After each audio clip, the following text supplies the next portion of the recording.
Yes. Right. This is from an unfinished novel, like everybody's got. Chapter 1, it's a jolly romp about cholera, cemeteries, burial, things like that. This is Chapter 2, most of Chapter 2. During Chapter 1, you probably need to know there has been a funeral in a really crowded city churchyard. That was during a very sticky summer's daytime when everything smells horrible. This is as the sun goes down, Chapter 2 begins.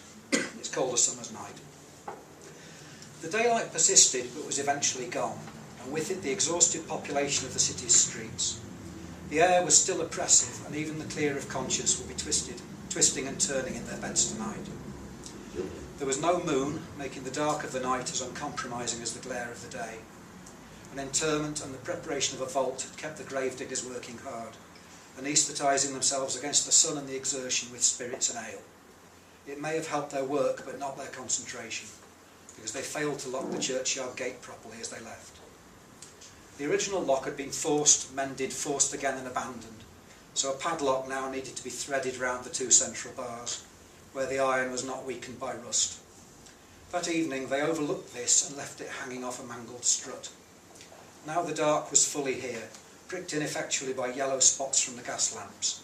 Anyone leaning on those gates would have found they swung open. Two men approached, as close to the clammy wall as possible, and dragging a handcart with them, Scratcher and Mole. Beneath a sheet of oilskin lay a pickaxe, a dark lantern, a length of rope, a jemmy and a spade. On top of the oilskin sat a layer of human excrement. If anyone asked, they were soil men taking their day's work out towards the fields above Moorgate. Perhaps an officer of the law or a public-minded busybody would want to probe such a cargo, but it was unlikely.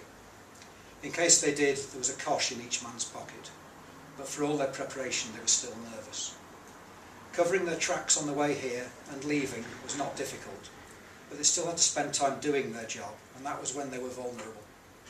It was housebreaking all over again, less dangerous because it wasn't a capital offence, but more dangerous in that their takings were harder to conceal. Scratcher took hold of the gate and pushed, then clicked his teeth in appreciation as it swung open. From the road the path turned a sharp corner to the steps, which was tricky but had the advantage of taking them out of view of the street the minute they were in. This done, he took the lantern and lit it with trembling hands. The junior operative, Mole, cursed at the flare, but it was controlled immediately and seemed to pass unnoticed. Male, young, equal distance between tree and wall. That's quite a stretch. Get up there and check the ground. Why can't we do the vault? The security of working inside, where the light could be used without fear of detection, seemed attractive. The first lifted the lamp and allowed a beam to reach to the vault, where the newly installed metal cage cast sinister shadows across the doorway. Mort safe, locked it on just after. People around, so they had to do it properly. Mole was about to climb the steps when they both froze. Scratcher closed the shutter quickly as footsteps approached and cursed himself. Why hadn't he just told Mole about the cage over the vault door? It might have taken a short while to explain the concept, but they'd have stayed invisible. And had they remembered to shut the gates again? Once the steps had faded, he sent his accomplice over to look. They had. They always did, but this was a job where obsessiveness and nerves were essential qualifications. The other qualifications became obvious as they set to work. They were well drilled, silent and fast. Mole crept up the steps, the lamp in his hand, but closed off. Measuring from tree to wall, he directed a thin beam back towards Scratcher, who aligned himself with it and began to cut into the embankment. His colleague rejoined him. Staying below the elevated ground level, they dug into the bank horizontally, breaking the sod with the spade, but then using their hands to pull away the earth.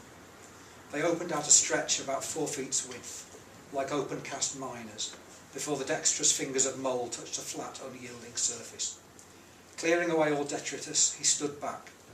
Scratcher took the jemmy and motioned to the other to check the street. Once satisfied all was clear, he rammed the end between lid and side, checked again and then pulled down. Both flinched at the cracking sound as it split the silent air. They waited a minute for any cries, clattering feet or opening windows nearby. When none came, Mole looked out one more time, then returned to help. This was not the corpse of the afternoon. It was not fully broken down, but still too far gone in putrefaction for their purposes. The crown was a veined silvery green, given a fresh livid scar by the edge of the jemmy, and the deceased's wig had fallen back on the now stained pillow, giving the top of the head the appearance of having been deliberately skinned. All the gases of decomposition compressed within the oak and clay seemed to rush from the excavation. It even quenched the fetid stench of the shit they had brought with them. They braced themselves, each took a deep breath from some distance away, and then pushed, kicked and levered the splintered wood back into place, banking up as much soil as they could to reseal the grave. Sensing his companions glare through the darkness, Mole climbed the bank once again. This time Scratcher held the lantern and he took the spade. This time he felt for disturbed soil and laid the spade out to point straight to the ridge of the churchyard. Reaching up for the handle, Scratcher was now standing in exactly the right spot, and so the ritual started again. The city slept through another brutal splintering, and this time the contents were to their satisfaction. A few moments later the lantern was reopened, and the task of opening the side planks of the coffin began in earnest. They were practised in this and soon had the rope under the arms of the dead man. Scratcher held the ends and, stepping backward, pulled the corpse out a couple of feet into Mole's receiving arms. Removing the rope, he beckoned the other back and stepped forward to take the legs as they emerged. The body was rapidly pulled free, laid at the bottom of the cart with all the tools, then covered with the oilskin and its cargo of procured filth. A glance up and down the street and they were away, out towards Moorgate via a clandestine stop at St Bartholomew's Hospital. They saw the uniform just past Aldersgate and slowed down to a reasonable speed. This being a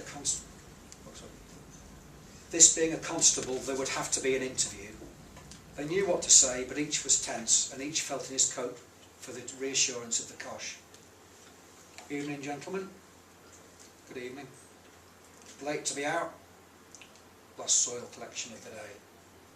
The policeman played his light over the cart. Usually the smell was enough to put them off, but what they had failed to notice, being so used to it by now, was that the heat had dried the load and formed a crust, reducing the emissions from unbearable to just disgusting. And the constable was not cursed with a particularly sensitive nose. Bit dry, isn't it? Had to pull it from the steel yard. That's quite a way. Don't they collect it by barge from there? Scratcher bit his lip. Trying to elaborate their journey to justify the dehydration, they placed their last assignment down by the river. Nobody paid to have their waste hauled all the way out here when it could be taken downstream. We were having a drink down there. We shoved it up in Cheapside, but it was so hot we stopped and cooled down. Mole had risen to the occasion. They had taken a drink before their escapade for courage. Hopefully the fumes would still be on them. To the side now. The policeman took his truncheon and pushed them out of the way. It was just less than an assault. They had to take a handle each to pull their vehicle back from him. A carriage rolled past, its windows closed and the blinds drawn. Scratcher looked down to hide any look of triumph.